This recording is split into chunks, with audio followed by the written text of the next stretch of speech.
I was surprised. We are all. No way. No. Bruh. No way. I know.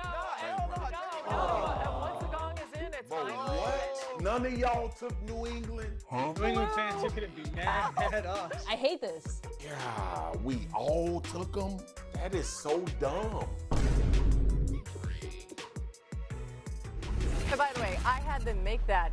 If I had been here on Friday like I wanted to be, that wouldn't have happened. All right, Well, that Texans don't do nothing for taking us. on the Patriots. A Trust snowy me, day in Patriots fans have their fastball Foxborough. back. Well, listen, they should. C.J. Stroud got hit right there, picked Great off throw. by Marcus Jones, returned for the touchdown. Marcus Jones told me after they felt like they could affect Stroud all game. That's exactly what they did. Patriots up 14-0. 3 minutes left in the second. Same score. Drake Maye hitting Stephon Diggs in the end zone, makes a great catch. He's looking at his hands. He's like, why are they so strong? Okay, Patriots up 21-10. 2 minutes left in the half. Same score. Stroud looking for Xavier Hutchinson, but it's picked off again. Carlton Davis, he had 2 picks. Texans trailed 21-10 at the half, which was remarkable considering all the turnovers. Early fourth quarter, Pats lead 21-16. Maye to Kayshon Boutte. This was insane, Dan. That's a remarkable catch. I mean, they kept taking their shots one-on-one, down the field, down the field, down the field. Boutte was outstanding. Multiple catches where he wins at the line of scrimmage, strong hands, athleticism showed off, huge connection. All right, Patriots win, and Diggs well aware of what was said on Friday. I think we're one of those teams that play better with a chip on our shoulder. When everybody kind of counted us out, I think it was a handful of commentators and people, the little tidbits that I do see, because I try not to see it too much, they all pick Houston to win. I mean, for a good reason, and that's a good football team, and I understand their vantage point. All we can do is come in and work hard during the week and put ourselves in the best position to win the game. Diggs' girlfriend, rapper Cardi B, took to social media to call all of y'all out after the game as well. What is going on? What are you talking about? Nothing. Why do we keep doing this? Nothing. I love her. Listen. Cardi B knows I exist. This is a win in my book. I'm taking the W. Again, Also, they were favorites. What I'm trying to figure out is, Listen. I feel like we got set up, right? Well- Like, when you put it on social, now everybody see it. At least make people search for it. We just alley-ooping it to people to dunk on us. The whole And company's luckily, like, it's dunk on Cardi him, B, and dunk on she's him, dunk famous on him, and dunk on awesome, him. and I like her. God, It's fun. It's fun, but like Dan said, Cardi B don't know one of our names. Bro, it ain't fun. Trust me, the Patriots fans, woof. Come on, man. Y'all got to stop, bro. Listen, they think the Patriots going to win every game, Yeah. and good they've for been them. wrong. Hey, but It's okay.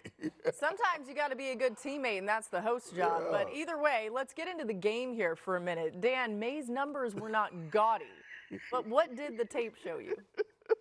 Jiminy Christmas, man.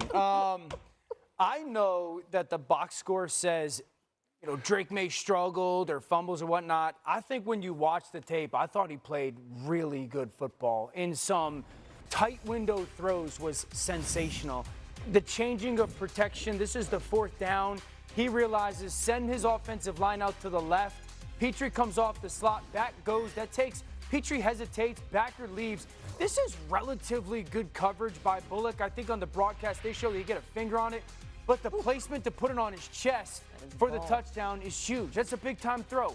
The touchdown to Steph down in the red zone. This ball has to come out on time, and you got to pin it on his face mask. That's in a tight window, outstanding. And then the Boutte one-on-one down the field. They kept taking this throw. Finally, Drake Maye, 1-2-3, ball out there. The catch is absolutely sensational, but hit it. Like, I saw fumbles and all this. That's got to be cleaned up. I think that's a little bit more than left tackle.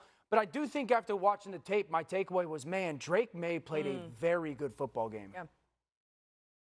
Dan, I also want to ask you this question. On a touchdown to Stephon Diggs, how smart was it of Josh McDaniels to start him at number 3, then motion him to 1? Kamari Lassiter doesn't bump to number 1, and now Reed has to play the outside corner, which is a position he hadn't played the entire season, and he's also been injured. Yeah, think about it too, RC. When you motion him over, you create just a little bit of outside leverage. Steph is still one of the best short space route runners in the league, and the catch was awesome, man, because there was a big collision. Yeah, look, Drake Maye deserves a lot of credit for playing a mature game. It could have got away from him. Good word, And agree. people got to remember, he's a second-year quarterback playing against that gauntlet. Listen, they were still monsters. No doubt. This Texans defense, and it was fun watching them continue to scrap and fight until the dam broke. And that is a credit to the New England Patriots. That's a credit to pro football. Yeah. Eventually, these dudes that get paychecks too will make plays. But I just wanted to come off of that by saying, like, Drake May, to me, that's turning more of a corner than the 350 and doing all of that. The sack fumbles obviously coming from his backside, but not turning the football over, not panicking, Not throwing the understanding ball the in harm's moment. way. Exactly. Yeah. Those critical third downs that he had to complete was phenomenal. But this Houston Texans defense, I am going to miss them. Me too. Just really fast, shout out to those guys. I mean, they did not let up, even when the offense obviously wasn't doing anything. Yeah. They continue. I mean, there was a moment late in the Yeah. game, Will Anderson Jr. still talking to a coach about something he sees out there, still fighting, still trying to do everything possible. Mina, let's turn our attention to that Pats defense, though. 3 sacks, 5 takeaways. Yeah. How'd they get it done? Yeah, look, obviously CJ Stroud had a bad game. We'll talk about that in his future this week. But I want to take a moment to give some credit to this Patriots defense because top to bottom, this was utter domination. Starting on the back end, Carlton Davis and Christian Gonzalez. This is exactly what we hoped it would look like when they signed Davis in terms of having 2 shutdown man corners. And then up front, I thought the defensive play caller, Zach Kerr, went very pressure heavy, which was smart with the blitzes. But also, you saw all of the additions that they made this offseason pay off in a big way.